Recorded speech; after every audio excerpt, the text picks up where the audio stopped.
Brighton and Tobacco and Milka Singh of India. Milka Singh of India coming.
एक अच्छे athlete को अच्छी performance देने के लिए हमें सबसे पहले ज़रूरत होती है अपनी लाइफ में डिसिप्लिन की। टाइम से अपना खाना, टाइम से सोना, टाइम से जागना। आपको सबसे पहले डिटर्मिनेट होना पड़ता है। अगर डिसिप्लिन नहीं है तो स्पोर्ट्स कर ही नहीं सकता, वो अचीव कर ही नहीं सकता, आगे बढ़ ही नहीं सकता है। मैं नीरू मिश्रा, इंटरनेशनल एथलीट, रानी लक्ष्मीबाई अवार्डी, साथ में मार्वलस पर्सनालिटी ऑफ इंडिया का अवार्ड मुझे मिला हुआ है। और साथ ही में गवर्नमेंट के बहुत सारे प्रोग्राम में एज ए ब्रांड एम्बेसडर काम कर रही हूँ, जैसे मतदाता जागरूकता स्वीप आइकन, स्वच्छ भारत मिशन नगर निगम वाराणसी की ब्रांड एम्बेसडर, बेटी बचाओ बेटी पढ़ाओ भारत सरकार ने मुझे ब्रांड एम्बेसडर बनाया हुआ है। और मैं वाराणसी एथलेटिक क्लब के माध्यम से जो बच्चे बिलो पॉवर्टी लाइन है, स्पेशली गर्ल्स, उनके लिए उनके स्पोर्ट्स के मोटिवेशन के लिए काम कर रही हूँ। और एज ए प्रेजेंट टाइम में भी इंडियन वुमेन टीम में पार्टिसिपेट करके अपने इंडिया के लिए मेडल जीत रही हूँ। मैं Dinesh Jaiswal, senior Sai coach, retired. अभी हाल ही में मैं गर्ल्स हॉस्टल BHU वाराणसी से सेवानिवृत्त हुआ हूँ। उससे पहले मैं उदय प्रताप कॉलेज में साई का जो हॉस्टल बॉयज़ का था उसमें मैं सेंटर इंचार्ज था। उत्तर प्रदेश एथलेटिक्स संघ के साथ मैं अभी इस समय कोचिंग कमेटी का चेयरमैन हूँ और मैं खेलो इंडिया से भी जुड़ा हूँ। खेलो इंडिया में मैं सिलेक्शन कमेटी का मेंबर हूं और मैं क्रीड़ा भारती काशी प्रांत में भी मैं क्रीड़ा का प्रभार देखता हूं। और मैं अभी पिछले 2 साल से Uttar Pradesh master game association का भी महासचिव हूं। मैं Priyanka Singh Patel, international player, athletics की खिलाड़ी हूँ। मैंने 3000 स्टीपल चेस किया तो उसमें मैंने बहुत सारे मेडल जीते और एशियन चैंपियनशिप, एशियन गेम्स और कॉमनवेल्थ गेम्स, मैंने बहुत सारे गेम्स खेले। नमस्कार, मैं रमेश कुमार यादव, अंतर्राष्ट्रीय एथलीट और सचिव Varanasi athletic association, executive member selection committee Uttar Pradesh athletic team के, और मैं बनारस का ही रहने वाला हूं। हमारा होम ग्राउंड यही है और मैं राज्य सरकार से लक्ष्मण अवार्डी हूं। हमारे अचीवमेंट को देखते हुए सरकार ने मुझे इसके लिए चुना था। हेलो, नमस्ते, मेरा नाम विश्वजीत चैटर्जी है। मैं एक एथलीट भी हूँ करंट पोजीशन में। मैंने कई सारे स्टेट्स लेवल के और नेशनल लेवल के गेम्स में मैंने पार्टिसिपेट किया है और मैं स्पोर्ट्स फिट जिम वाराणसी में एक एज ए पर्सनल ट्रेनर अभी वर्क भी कर रहा हूँ। आपको मैं बता दूं कि किसी भी हमारे एथलेटिक के इवेंट को परफॉर्म करने के लिए, अच्छे हाई लेवल अचीवमेंट पे आने के लिए एटलीस्ट 10 ईयर का समय लगता है। वो समय इस प्रकार है कि आप जैसे एक जो ट्रेनिंग शुरू करते हैं तो आपको कम से कम ये 7 या 8 साल से आपको आना चाहिए, क्योंकि ये 7-8 साल जो ऐसा है कि आपका ये एक ग्रोइंग एज होता है, बढ़ने का उम्र होती है।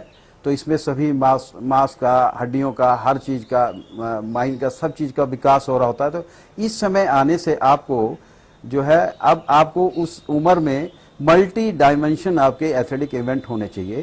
कोई आपका एक इवेंट में परफेक्शन उसमें नहीं होता, उस एज से ही इनको प्रारंभ करना पड़ेगा।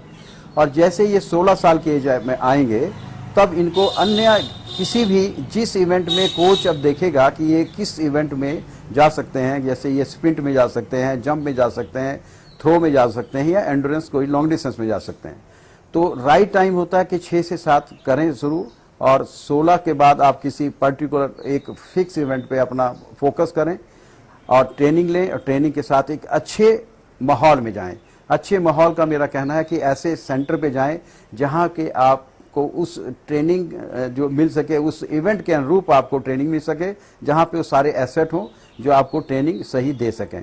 आजकल के जो वर्तमान समय की मैं बात करूं तो मेंटल हेल्थ भी बहुत मायने रखता है। आजकल के बच्चे बहुत ही ज़्यादा बोलेंगे सेंसिटिव हैं, पहले के तरह बहुत स्ट्रांग नहीं होते, तो उनको मेंटली भी हमको सपोर्ट करना होता है कि जब बच्चे हारते हैं, जीतते हैं, उनके लाइफ में बहुत सारे अप एंड डाउन्स आते हैं। एक छोटा सा भी कंपटीशन हारने के बाद बच्चे डिप्रेशन में चले जाते हैं। तो एक परफेक्शन में ज़रूरी है कि आपको मेंटली भी स्ट्रांग रहना बहुत ज़रूरी है। साथियों, स्पोर्ट्स का सीधा नाता है फिटनेस से।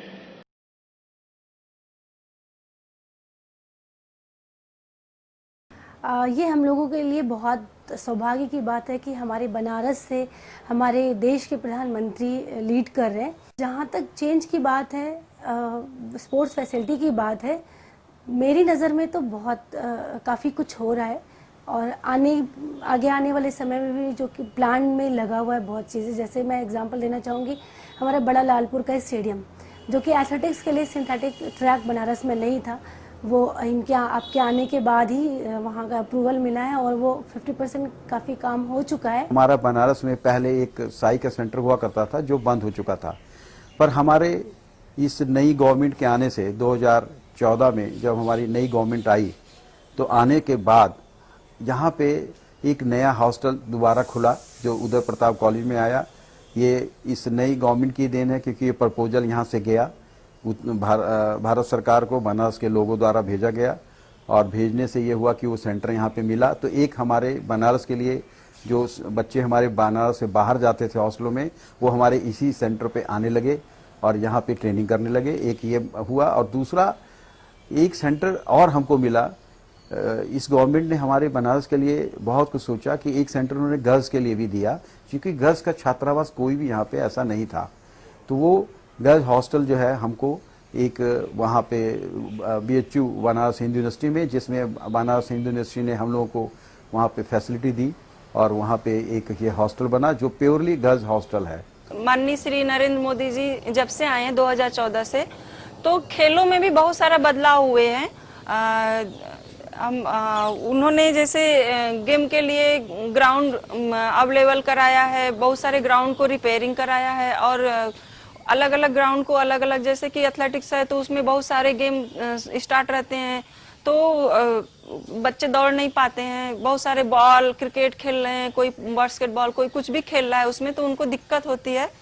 तो ग्राउंड को जैसे अलग किया है, दूसरा ग्राउंड अलग किया है। जब से हमारे श्री नरेंद्र मोदी जी बनारस से सांसद लड़े हैं या खड़े हुए हैं सन 2014 से, तब से यहाँ बहुत सारी डेवलपमेंट्स हुई हैं, और खेल के लिए बहुत सारी अपॉर्चुनिटी हैं बच्चों के लिए। पहले से खेलो इंडिया वगैरह उन्होंने शुरू कराया है, और कई सारी संस्थाएं खोली हैं, और ये जो डेवलपमेंट हो रही है ग्राउंड पे, और ये सारी चीज़ें किट वगैरह प्रोवाइड कराई जा रही है, ये सब गवर्नमेंट के स्तर पे बहुत अच्छा किया जा रहा है। देखिए, जब से माननीय प्रधानमंत्री जी का कॉन्स्टिट्यूशन ये हमारा है बनारस का, आए हैं तब से उन्होंने बहुत ध्यान दिया। ऐसा नहीं कि ध्यान नहीं है, लेकिन हमारे जो सिस्टम है, सिस्टम फॉलो नहीं हो पा रहे हैं। हम सिस्टम को फॉलो, पैसे की जो कोई सुविधाओं के लिए उन्होंने अंबार लगाया हुआ है, पूरा खुला छूट दिया है, लेकिन खुला छूट देने का प्रधानमंत्री जी वो हमारे एक डिस्ट्रिक्ट के लिए नहीं आएंगे ना, तो जिम्मेदार जो लोग हैं वो एक्टिव हो, उससे इसका विकास होगा। 17 से 18 कोचेस गवर्नमेंट हर साल देती है, जो अंडर 18 तक के बच्चे जो बिगनर्स हैं या स्कूल में पार्टिसिपेट कर रहे हैं, वो अपने स्टेडियम में रजिस्ट्रेशन उनका होता है, फिर उनको बहुत नॉमिनल चार्जेस पे 120 रुपये साल का लेकर के पूरी ट्रेनिंग गवर्नमेंट करा रही है। ये अंतर आया है कि जो चीज़ें हम लोग प्राइवेट लेवल पे करते थे, अब गवर्नमेंट लेवल पे लोग करने लगे हैं। प्राइवेट संस्थाएं भी आकर के इनिशिएटिव लेती हैं। तो मोदी जी के आने से तो हम लोग को थोड़ा सा फ़ायदा हुआ कि यहाँ के जो स्पोर्ट्स फैसिलिटीज़ है थोड़ी सी इम्प्रूव हुई है। और आने वाले समय में अगर जिस हिसाब से स्पीड चल रहा है, जिस हिसाब से काम चल रहा है, तो निश्चित ही एक इंटरनेशनल लेवल का यहाँ पे बहुत अच्छा हब बनने जा रहा है। नो डाउट अगर ये लोग काम करेंगे तो खिलाड़ी पूरा तैयार है। खिलाड़ियों के मन में बहुत उत्साह है कि प्रधानमंत्री जी के क्षेत्र के किसी भी तरह से हमें दिक्कतें नहीं आएंगी। तो एक मोरली 30% उनका हमारे खिलाड़ियों का मोरल अप हुआ है। बनारस में इस स्पोर्ट्स डिपार्टमेंट का बहुत अहम रोल है, क्योंकि बच्चों को कोचिंग देने से लेकर उनको किट प्रोवाइड कराना और समय समय बहुत सारी प्रतियोगिताएं कराना, जिससे कि बच्चों को एक चांस मिल सके आगे बढ़ने का। स्पोर्ट्स अथॉरिटी के साथ साई का भी यहाँ पे बहुत अच्छा रोल है। यहाँ पे 2 कोचिंग सेंटर्स हैं, BHU में है और UP कॉलेज में। जो बच्चे अच्छा परफॉर्मेंस देते हैं, साई उनको लेता है और उनको ट्रेनिंग कराता है और आने वाले कॉम्पिटिशन्स में उनको भेजता है। और कुछ बच्चे जो थोड़ा सा कम परफॉर्मेंस वाले हैं, तो उनको डे बोर्डिंग भी करता है। डे बोर्डिंग में उनको पूरी फैसिलिटी देता है, चाहे वो किट की बात हो, कुछ कैश भी उनको मिलता है, पूरा शूज़ वगैरह सारी सुविधाएं साई की तरफ से दी जाती हैं, ट्रेनिंग से लेकर के बेसिक सारी फैसिलिटीज़। और बात करते हैं हम लोग प्राइवेट इंस्टीट्यूशंस के, तो उसमें सबसे ज़्यादा जो अहम रोल है, एक तो मैं अपने क्लब का नाम लेना चाहूँगी, वाराणसी एथलेटिक क्लब और वाराणसी एथलेटिक एसोसिएशन, क्योंकि एसोसिएशन के ही माध्यम से आप आगे आने वाली प्रतियोगिताओं में भाग ले सकते हैं, जिसमें बहुत अच्छा काम कर रहा है बनारस।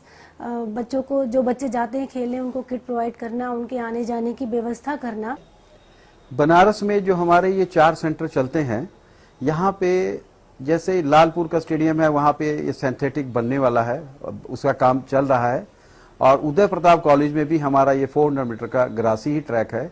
और इसी प्रकार जो हमारा BHU में है, वहाँ भी ये हमारा ट्रैक 400 का ग्रासी है। और सिगरा स्टेडियम में भी 400 मीटर ग्रासी है। और DW में भी 400 मीटर का जो ट्रैक है वो ग्रासी है। पर ये स्टेडियम जो है, अगर हमारे बनारस में ये बहुत जल्दी ये बन जाता है, सेंट्रल लालपुर का एथलेटिक का सिंथेटिक ट्रैक, तो ये हमारे लिए बहुत ही अच्छा होगा। क्योंकि हमारी वैसे भी उत्तर प्रदेश में माना जाता है कि बनारस जो शहर है, ये बनारस का जो एरिया है, ये हमारी जो है एथलेटिक की एक पॉकेट है, क्योंकि बड़े बड़े एथलीट यहाँ से निकले हैं। और तब हमारे बच्चे जो आज, अगर ये हमारे यहाँ पे ये ट्रैक नहीं है, अगर ट्रैक ना होने के कारण हमारे जो दूसरे अन्य प्रांतों में जो हॉस्टल खुले हैं वहाँ जाते हैं, क्योंकि वहाँ पे वो सुविधाएं उन ट्रेनिंग सेंटरों के पास सिंथेटिक के है। तो हर एथलीट चाहता है कि, जैसा मैंने आपको पहले ही बताया, कि कोई भी अगर चाहता है कि मेरा परफॉर्मेंस आए, क्योंकि उसको नेशनल इंटरनेशनल पे सिंथेटिक पे ही भागना है, तो चाहता है कि मैं भी ऐसे सेंटर पे जाऊं जहां पे सिंथेटिक ट्रैक हो। बनारस में पहले से मैनेजमेंट बहुत अच्छी हुई है। जैसे कि बच्चों को सुविधाएं देना, बच्चों को किट प्रोवाइड करना, डाइट भी काफ़ी हद तक मैंने देखा है कई संस्थाओं ने प्रोवाइड कराई है एथलीट्स को। और बहुत सारी सेवाएं, जैसे कि ग्राउंड की फैसिलिटी पहले से बहुत अच्छी हुई है। और अभी रिसेंटली में हो भी रहा है, ये हमारे वाराणसी की जो सिगरा स्टेडियम है, उसको भी काफ़ी बेटर बनाया जा रहा है पहले से। और लालपुर का एक स्टेडियम है जिसको सिंथेटिक बनाने की कोशिश की जा रही है और काफ़ी हद तक काम शुरू भी हो चुका है। खेलो इंडिया खेलो जो है एक नया गेम चला है, जो कि साई से जोड़ दिया गया है। उसमें बच्चों के लिए बहुत सुविधाएं मिली है। वहां से वो डायरेक्ट अपना अचीव कर, अगर खेलो इंडिया खेलो करे तो आगे ऊपर लेवल तक जा सकता है। हाँ, देखिए ग्राउंड हमारे यहाँ सबसे एक विकट समस्या इस समय है कि ग्राउंड हमारे यहाँ पिछले 1 सालों से ये सामने ग्राउंड देख रहे हैं, 1 साल से पूरे तैयारी में है। बच्चे कोई ट्रेनिंग यहाँ वहाँ भाग के कर रहे हैं। ग्राउंड एकदम नहीं है, बच्चे रोड पर जाते हैं, इंजर्ड हो जाते हैं। एक लालपुर का ग्राउंड है, 2 साल से हम लोग को सिंथेटिक के लिए पड़ा हुआ है, लेकिन तो उस पर थोड़ा सा जो है ध्यान नहीं हो रहा है।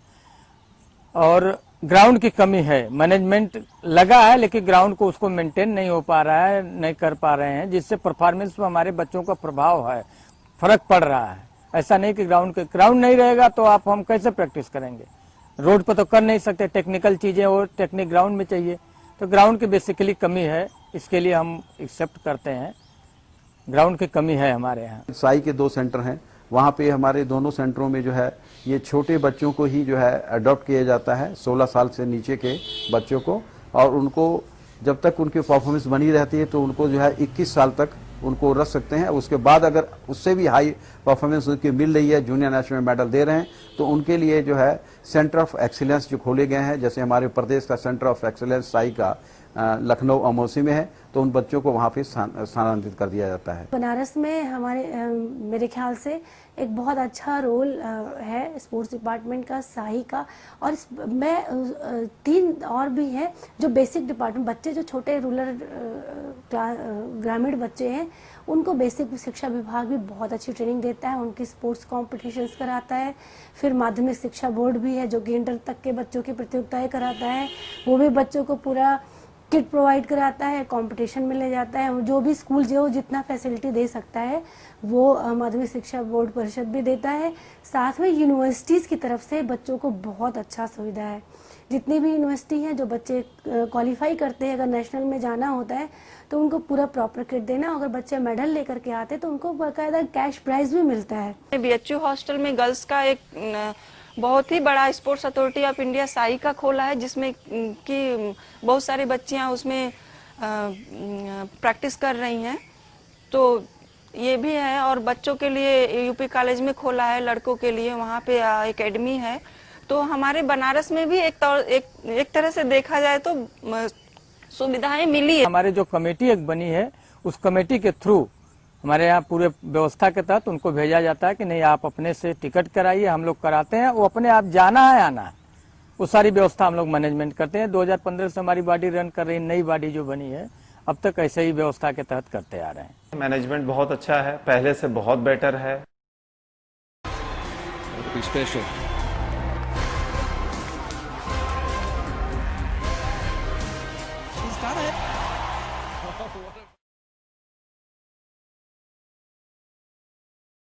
बनारस में अगर गर्ल्स की बात करें तो बहुत सारी लड़कियां हैं ऐसी जो रूरल एरिया से ही निकली हैं और उन्होंने अपने देश का नाम रोशन किया है। उसमें कुछ लड़कियां जैसे रानी यादव है, प्रियंका पटेल है, इन्होंने एथलेटिक्स में काफ़ी अच्छा नाम रोशन किया। लेकिन कहीं ना कहीं जब हम शुरुआत करते हैं, बेसिक लेवल पे बच्चियां आती हैं, तो गार्जियंस के मन में बहुत सारी शंकाएं रहती हैं कि हम अपनी बेटी को भेज रहे हैं स्पोर्ट्स लाइन में, तो क्या ये सही रहेगा कि नहीं रहेगा, स्पेशली उनकी सिक्योरिटी को लेकर। तो मैंने काफ़ी अच्छा माहौल बनाया इस तरह का कि लड़कियों को एक सुरक्षा मिले। जो भी लड़कियां आती हैं तो कहीं ना कहीं स्टेडियम से मेरा भी तालमेल है, तो उनके गार्जियंस भी आते हैं, पूरा गाइडेंस रहता है। लेकिन कहीं अभी भी असुरक्षा की भावना गर्ल्स के अंदर है कि एथलेटिक्स में जाएंगे तो हम मेरा कैरियर क्या होगा, क्या हम कर पाएंगे कि नहीं कर पाएंगे। बनारस में लड़कियों के लिए गेम के लिए स्कोप तो बहुत है, लेकिन अगर उनके माता पिता उनको अगर छोड़ते हैं गेम के लिए, अगर समय दे, तो वो भी अच्छा अचीवमेंट कर सकती हैं। लेकिन बहुत सारी समस्याएं आती हैं महिलाओं के लिए, लड़कियों के लिए खास तौर से, कि उनको समय नहीं मिलता और उनको सबसे पहली बात उनको घर से बाहर निकलने के लिए नहीं दिया जाता है। घर में रहो, पढ़ाई करो, बाकी सभी चीजें, खाना बनाने, ये सभी उनको सौंप दिया जाता है। इस तरह से मुझे ऐसा लगता है कि जो लड़की लोग रहती हैं, अगर उनको थोड़ा समय दिया जाए खेल के लिए, कोई भी गेम हो, ऐसा नहीं है कि जैसे मैं एथलेटिक्स खेल रही हूँ तो एथलेटिक्स से उसको मिलना चाहिए, ऐसा कुछ नहीं। जिसमें बच्चों का इंटरेस्ट हो उसी में वो शुरुआत करें, और तो वो कुछ कर सकते हैं। जैसे बास्केटबॉल, एथलेटिक्स है, आपका कबड्डी है, स्विमिंग है, खो खो है, कुछ भी गेम में अगर वो जाती हैं तो बहुत आगे तक जा सकती हैं।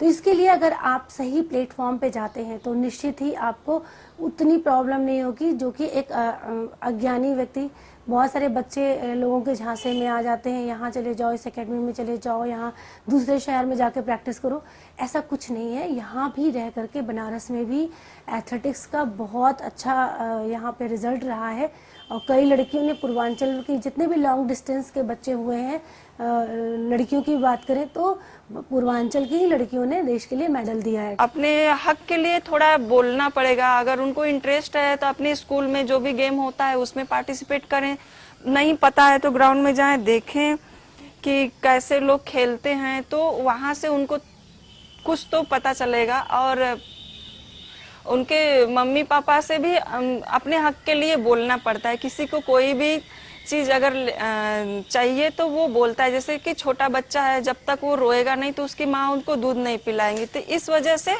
अगर उनके मन में इच्छा है कि मुझे करना है कुछ, कोई भी गेम करना है, तो खास तौर से लड़की लोग को तो अपने माँ बाप को वो बोलें कि मुझे इस गेम में इंटरेस्ट है, और थोड़ा मौका उनको देना चाहिए अपने बच्चों के लिए, ताकि बनारस के भी बहुत सारे टैलेंट है जो कि बाहर निकल के आए और उभर के आए, और वो भी अपने घर का, देश का, अपने माँ बाप का, अपने गांव का, मोहल्ले का नाम रोशन कर सकती हैं। इसलिए लड़कियों को, बेटियों को चाहिए कि ग्राउंड तक जाएं, अपने मैदान तक जाएं और स्कूल में जाएं, जो भी है, जिस भी क्षेत्र से वो कोई भी स्पोर्ट्स जैसे भी अगर कर सकती हैं तो वो करें। गवर्नमेंट स्कूल से या स्टेडियम से ही कांटेक्ट करके अपना रजिस्ट्रेशन करवा करके एक कोच के अंडर में प्रैक्टिस करो, क्योंकि स्कूल में भी फैसिलिटी दी जाती है। जो बच्चे स्पोर्ट्स वाले हैं उनकी भी ट्रेनिंग स्कूल में कराई जाती है, या यूनिवर्सिटी लेवल पे भी कोचेज होते हैं, वो हेल्प कर देंगे। तो कहीं भटकने की ज़रूरत नहीं है। अगर आपके पास पैसा नहीं है तो भी आप गवर्नमेंट फैसिलिटी ले करके भी, क्योंकि पिछले जो 10 सालों में मैंने देखा अपने स्टेडियम से बहुत सारी लड़कियाँ थी, जो मेरे क्लब की भी लड़कियां थी, उसमें से करीब 100-150 लड़कियां जॉब पा चुकी हैं। उसमें जो कैरियर अपॉर्चुनिटी है, आप चाहे तो एज ए एथलेटिक कोच भी बन सकते हैं, फिजियोथेरेपिस्ट बन सकते हैं, पुलिस डिपार्टमेंट में भी जा सकते हैं प्रैक्टिस करके। अभी सबसे बड़ी बात है, आर्मी में जो लड़कियां गई हैं, करीब 10 से 12 लड़कियां पूर्वांचल की, अपने सिर्फ एथलेटिक्स की लड़कियां मैक्सिमम थी जो कि प्रैक्टिस करके गई हैं आर्मी में। खेलो इंडिया के तहत बहुत अच्छा आपको फैसिलिटी दी जाती है कि अगर आपने बेस्ट ऑफ 6 इंडिया में टाइमिंग दे दिया है तो आपको खेलो इंडिया आपको एडॉप्ट कर लेता है, और उसमें 40,000 रुपीज़ आपके हॉस्टल पे, आपके खाने पे खर्चा करता है, आपकी फैसिलिटीज़ पे खर्चा करता है, आपकी कोचिंग पे खर्चा करता है, और जो 10,000 बचता है वो आपको कैश दिया जाता है कि आप अपना पर्सनल भी डाइट ले सकते हैं। तो सुविधाएं बहुत हैं, लेकिन अचीवमेंट हमको देना है। बहुत सारी बाधाएं भी हैं, लेकिन अगर हम सही प्लेटफॉर्म पे चल करके जाएं तो आप अचीवमेंट कर ले सकते हैं। एथलेटिक्स एक ऐसी गेम है कि इसमें हमारा जो सिलेक्शन का क्राइटेरिया है वो बहुत स्पष्ट होता है, साफ सुथरा है।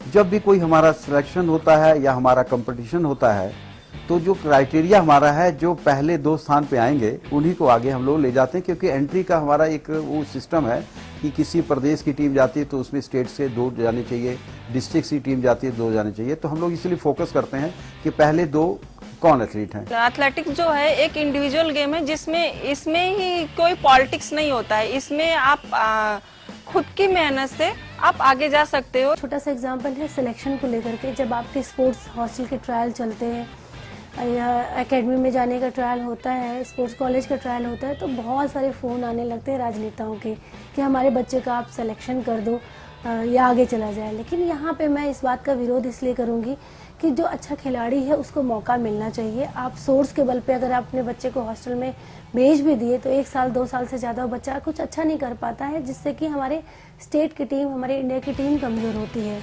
देखिए, हमारे यहाँ सिलेक्शन में कोई पॉलिटिक्स, कोई सोर्स सिफारिश नहीं चलता। इंडिविजुअल गेम है।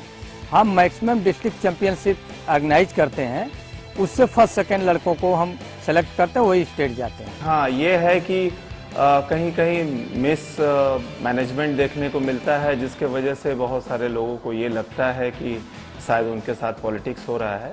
जो जितना मेहनत करेगा उसको उसका उतना ही फल मिलता है, वो उतना ही आपको सामने दिखेगा, और उसमें किसी का कोई भी हाथ नहीं रहेगा कि इनका सिलेक्शन होना है इंडिया कैप में, इनका सिलेक्शन होना है बाहर जाने में। बेस्ट परफॉर्मेंस दो। सबका जवाब एक ही होता है कि अपना अच्छा करो। आपके पीछे कोचेस भी आएंगे, आपके पीछे एसोसिएशन भी आएगा, और आपके पेरेंट्स पूरा सपोर्ट करेंगे, और एक सोसाइटी में आपको रिस्पेक्ट मिलेगा। तो अपना मेहनत दो, अच्छा रिजल्ट दो, तो आपको कभी नहीं कोई रोक सकता है, और ना किसी आप पॉलिटिक्स से शिकार हो सकते हैं। हमारा ये सिलेक्शन का जहाँ तक है ये बिल्कुल साफ है। इंडिविजुअल गेम कोई भी है, कोई भी गेम होगी इंडिविजुअल, उसमें ये होता है फर्स्ट सेकंड आने का बूता है तो वही जाएगा, दूसरा उसमें कोई तीसरा उसमें कुछ कर भी नहीं पाता।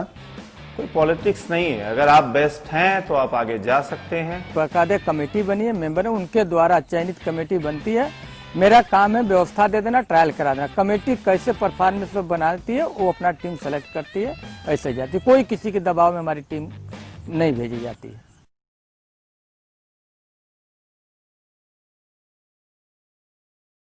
अब यहाँ जरूरत पड़ती है कि हमारे एथलीट को अगर ज़्यादा प्रमोट करने की आवश्यकता है तो हमारे मीडिया के लोगों के से हमारा निवेदन है कि मीडिया के लोग हमारे एथलीट्स को भी इसको भी जो है थोड़ा इस पे ध्यान दें। अभी पिछले कुछ सालों से बहुत अच्छा एक इसमें क्रांति आई है।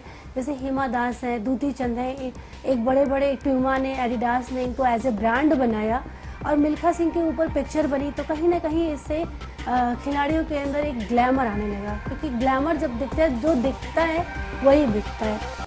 तो मैं ये चाहता हूं कि इसकी भी ब्रांडिंग की आवश्यकता है कि एथलीट्स को भी प्रमोट किया जाए। जैसे हमारे अमेरिका वगैरह में, यूएसए वगैरह में देखिए सबसे ज़्यादा जो है ये एथलीट्स पे इतनी वहाँ पे लीग होती हैं, इतनी वहाँ पे गोल्डन लीग्स होती हैं, इतने किस्म के वहाँ चैंपियनशिप होती है, वहाँ पे इंडोर चैंपियनशिप होते हैं। हमारे हिंदुस्तान में एक भी हमारे पास कोई एथलेटिक का इंडोर ट्रैक नहीं है, जबकि ये सब चीज़ें यूरोपियन कंट्री में इंडोर ट्रैक है।